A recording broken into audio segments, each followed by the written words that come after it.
Madame Simonet.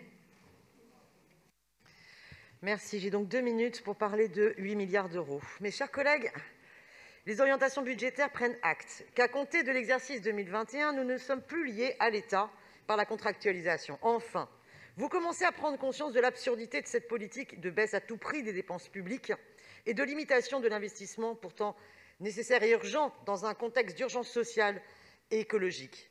Que cette crise sanitaire, hélas, serve au moins de leçon et permette de tourner définitivement la page de cette politique, comme je le demande depuis le début de sa mise en œuvre.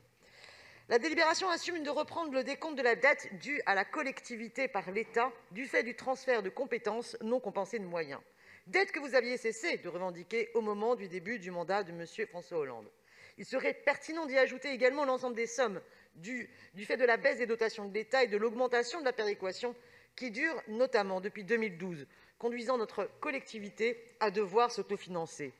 Quel dommage de ne pas avoir porté la résistance à l'austérité avec l'ensemble des collectivités, parce que Paris aucune place particulière qui devait lui permettre de le faire. Il n'est jamais trop tard pour résister. Le budget d'une collectivité doit être adapté aux besoins des habitants et des habitantes, pas à des objectifs comptables qui n'ont aucun sens. Le premier de cette nouvelle mandature doit donner à voir les priorités et projets de la mandature. Eh bien, précisément, on ne les voit pas. L'urgence sociale est immense, la pauvreté s'installe. Où sont les moyens pour y répondre ? L'urgence écologique exige qu'on permette à celles et ceux qui font Paris, les premiers de corvée, qu'ils puissent habiter et vivre à Paris. Mais où sont les investissements et le recours à bien plus d'emprunts pour y répondre et lutter contre la gentrification, contre la pollution et contre le réchauffement climatique ? Où sont les moyens pour le service public ? Et alors que des postes sont créés, hélas, notamment pour la police municipale, eh bien, on se retrouve avec une masse salariale qui n'augmente que de 1%. Où sont donc les coupes ?